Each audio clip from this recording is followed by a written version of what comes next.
खऱ्या अर्थानं हे तुकोबाऱ्यांचं सामर्थ्य. तुकोबारे सांगता देवा जाणार नाही. देव म्हणतो तुका जा, अरे मी आहे, तू का काळजी करतोस. तुकोबा सांगता देवा धर्माचं काम करायला जाईल, पण जात असताना जर समाजाने अडचणी आणल्या, जर आपलीच माणसं मध्ये आली, तर देवा खरं सांगू या मृत्यू लोकांतून त्रास झाला तर एक मृत्यू लोकात मला मरण देऊ नकोस. आणि दुसरी गोष्ट, जर खूपच अडचण झाली आणि आता मला जर लईच तुझी आठवण आली, तर हे विठोबा तू मुराळी म्हणून मला घ्यायला आला पाहिजेस. मुराळी कळला का? इकडं मुराळी, इकडं बरं, इकडं हो लाडकी बहीण योजना. मुराळी नाही कळला का तुम्हाला? आता तुम्हाला नाही कळावा असं होईल का मुराळी? अहो तुमच्या हृदयातला विषय मुराळी आहे. तुमच्या हृदयातलं या जगाच्या पाठीवर काही ठळक प्रेम आहेत, त्यात लेकीचं आणि बापाचं प्रेम आहे. तुकोबारा सांगता देवा, देव सांगतो तुका हे अरे मुराळी म्हणून येईल बरं का.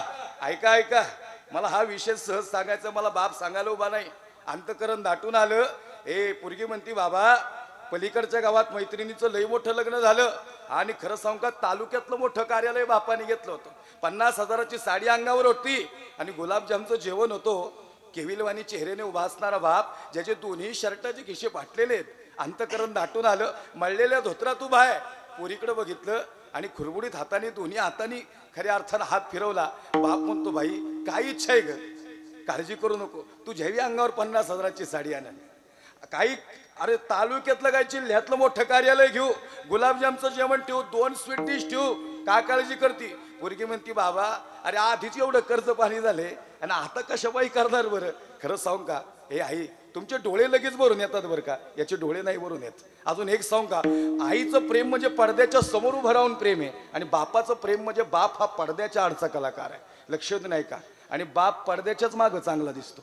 तो जर पडद्याच्या पुढे आला तर कदाचित त्याची तत्व तो विसरल, तो मावाळ होईल, तो हळवा होईल आणि कदाचित लेकरं संस्कारापासून दूर जातील. म्हणून त्याला रागीटच राहावं लागतं. खरं सांगू का आई, पोटाची कळ तुम्ही सोचलीये, पण शेतात आयुष्यभर कष्ट करताना पाठीची कळ बापानी सोचलीये.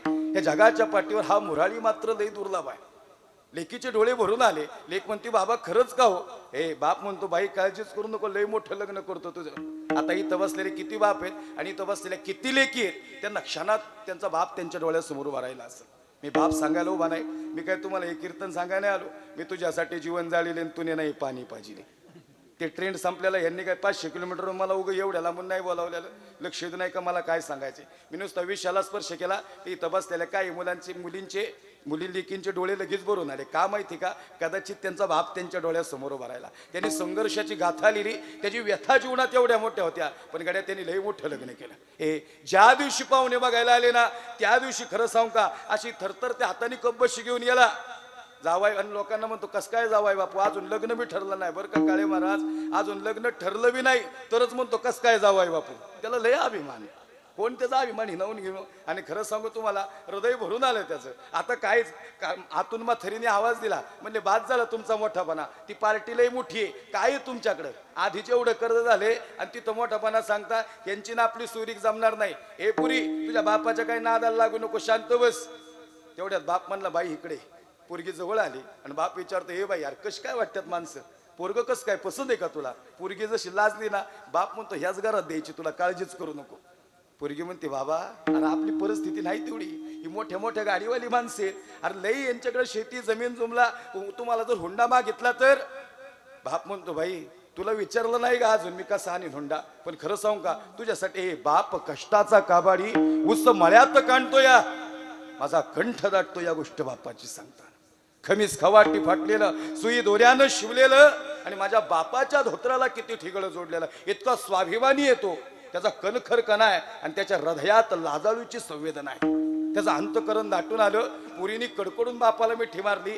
खरं सांगू का आई, त्यांना शब्द दिला, म्हणजे जा म्हणले तुम्ही जे मागताल ते द्यायला तयार आहे, पण आमची लेक तुमच्या घरात द्यायची, तुमचा निरोप कळवा. पण खरं सांगू आता बसलेल्या बापाला मी विचारायचंय, त्या रात्री बाप झोपलाच नाही हो, नीट झोपलाच नाही. मी काय म्हणलो आई, तुमचे डोळे लगेच भरून येतात, आम्ही तुम्हाला रडताना लगेच बघितलंय, पण आमच्या बापाला रडताना बघणारी आम्ही मुलं लई कमी आहे तिथं. त्याचं अंतकरण दाटून आलं. भित्तीकडे तोंड केलं तर त्यांनी, मग थरी म्हणते आज बघणार नाही का हो माझ्याकडं.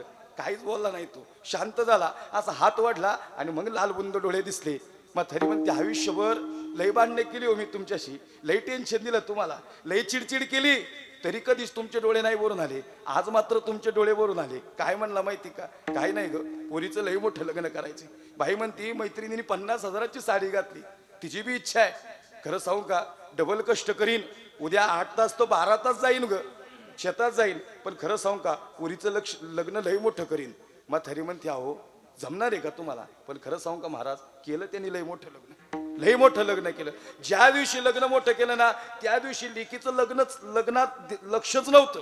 कॅमेरामॅन म्हणायचा ए बाई, हा इकडं म्हणायचं दीदी जरा स्माईल कर. दीदी म्हणायची मैत्रिणीला, अगं माझा बाप दिसतो का ग मंडपात? मी विचारलं तुमचा बाप मंडपात होता का हो त्या दिवशी? अहो तो खांबा माग उभा होता. आचार्याचे किती द्यायच्यात, कार्यालयवाल्याचे किती द्यायच्यात, त्याचं हृदय मात्र बोलून आलं बरं का. पोरीनी जाता जाता बापाला मिठी मारली. तो आचार्याला म्हणतो, आचार्य साहेब स्वयंपाक लय सुंदर केला बरं का, पण एक काम करताल का, एवढे 10,000 राहू द्या बरं का, हे 15-20 दिवसात पुरे करेल तुमचे, पण मंडपात कुणासमोर मागू नका. त्याची अवस्था झालती. या बापाची व्यथा सांगतोय सज्जन हो, हा वास्तवातला बाप सांगतोय. तो बाप सांगतोय जो खऱ्या अर्थानं हे मुक्ताबाईंचा बाप तो विठ्ठलपंत होता. तो बाप सांगतोय तो धर्मवीर शंभूराजांचा बाप छत्रपती शिवाजी राजा होता. तो बाप सांगतोय तो छत्रपती शिवाजी राजांना वाघनख्या दिली म्हणून छत्रपती शिवाजी राजे अफजल खानाला फाडू शकले. तो बाप म्हणजे शहाजी राजा होता. खऱ्या अर्थानं याचा त्याग लय मोठा होता, पण आईचा त्याग समोर आला. पण बापाचा त्याग सांगणारी माणसं खूप कमी आहेत. आईवर कविता लई लिहिल्या गेल्या, पण बापावर बोलल्या गेलेल्या कविता लई कमी आहेत. खरं सांगू का तुम्हाला सज्जन हो, नाहीच रडता आलं त्याला. शेवट ज्या वेळेस मी काय सांगतोय, फक्त एकच मुद्दा मला कंप्लीट करायचा आहे की मुराडी तुम्हाला चांगला कळलेला आहे. आता पोरगीचं लग्न झालं, सासराला गेली, पोरगी भाकरी थापत बसती, अशी रोज निहारदाराकडे बघती. आज येईल माझा बाप, उद्या येईल माझा बाप, अरे कधी येईल बाप? 1 दिवस झालं, 2 दिवस झालं, भाकरीकडे लक्षच नाही महाराज. बाप येईल का नाही, काळीच धडधड करायला लागलं, अंतकरण दाटून आलं. हे बापाचा ब्लड प्रेशर डायबिटीस कमी जास्त झालेला लेकीला माहिती, त्याच्या पायाला किती चिरा पडल्यात लेकीला माहिती. हृदय भरून आलं, काहीच समजत नव्हतं. सासूबाई समोर आली. सासूबाई म्हणती, हे सुनबाई 8 दिवस झालं गंमत बघती, भाकरी थापण्याकडे लक्ष नाही तुझं, नुसती दाराकडे बघती आणि डोळ्यात तुझ्या पाणी येतंय, कशा पायी रडती ग? पोरगी म्हणते काय नाही हो. सुनबाई म्हणते काय नाही सासूबाई, चुलीच्या झळ्या लागतात ना म्हणून डोळ्यात पाणी. बापानी लई लाडानी मोठी केली, अशी चुलीच्या समोर बसले नाही कधी. अंतकरण दाटून आलं, हृदय भरून आलं. आणि मग खरं सांगू का, 15 दिवस झालं बाप काही येईना, पण लेकीचं काळीच का थांबाना. मी विठोबा आणि तुकोबाच्या अंतकरणातून हा मुद्दा तुमच्या समोर मांडलाय. एक आहे त्यांनी ज्यांनी सांगितलं देवा तू मुराडी म्हणून येशील का, आणि एक देव तो आहे जे तुकोबारांचं धर्माचं भक्तीचं कार्य पाहून तुकोबारांना शब्द देत आहेत की तुकोबा तुमच्यासाठी मी मुराडी म्हणून येईल, ऐका. आणि मग हृदय भरून आलं.